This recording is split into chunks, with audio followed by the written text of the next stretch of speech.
Well, we had a great turkey hunt this morning. We had this gobbler come in, smoked him at 20 yards, and now he's hanging up. So I wanted to show everybody what we do to break these down, save the legs. There's great meat there, and it's very simple to do. It's a super quick process. Start out with the breast meat. If you want to save the skin, which I prefer, definitely pluck them, take them right off the breastbone, and then let me show you what I do just to get the legs off. All right, so to start out, I like to leave the skin on these turkey breasts, and the reason for that is I actually like the skin. It crisps up really nicely. If you don't want the skin, you could actually still make that decision when you cook if you keep the skin now. So I recommend plucking them. It's super easy. Hang them by their feet, come back down this way, and just take your time with it. Some of those feathers are a little bit bigger, so just take your time. They come right off, and look at the skin. That's awesome to cook with. They have great flavor, and they come really clean. If you have a couple of small feathers, you can get a pair of pliers when you get back, or back to the kitchen, or you can even take a torch to burn some of that excess if there's a little feather or not. That'll burn right off. So once you pluck this, we're going to come right down this breastbone, take these right off, and then we'll work on these legs.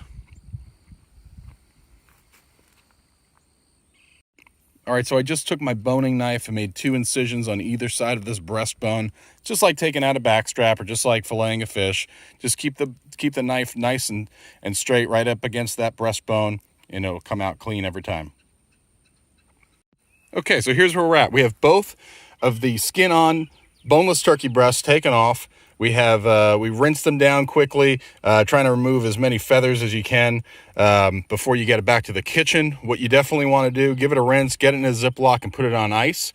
Next, we're going to work on these legs. Now, the easiest thing to do is to lay a turkey on its back on a table.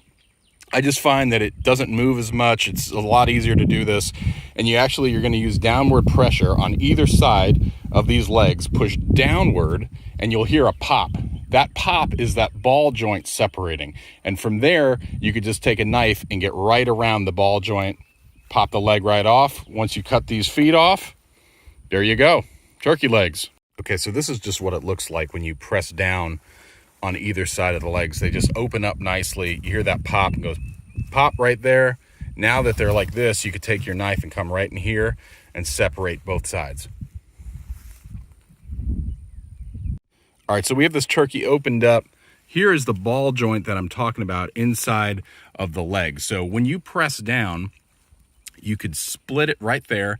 This is a natural junction. So just split it, and you could run your knife around it if it's still a little connected. And then right from there, take a knife and come right off.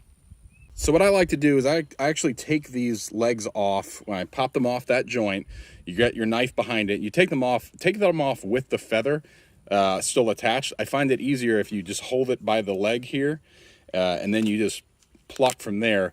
It just seems like an easier way to do it. Obviously, you could pluck it while it's still attached to the bird, but I do it this way. It's a little easier. It's the way I prefer to do it. This meat is really great. Braised, kind of cooked down in a pot. It's great for tacos and other meals kind of like that, where you could shred it. There are a lot of tendons in this meat, but if you cook it slowly, the meat will actually separate from the tendons. So not like a domestic turkey by any means. I mean, we all know that wild game's a lot leaner. These birds run, right? So they're not flying as much. And they're also not kept in a cage like a domestic bird. So they use these legs, and that's why they're tough if you cook them wrong. But there's tons of delicious meat on these. So definitely save the turkey leg. Look at those spurs. Awesome bird.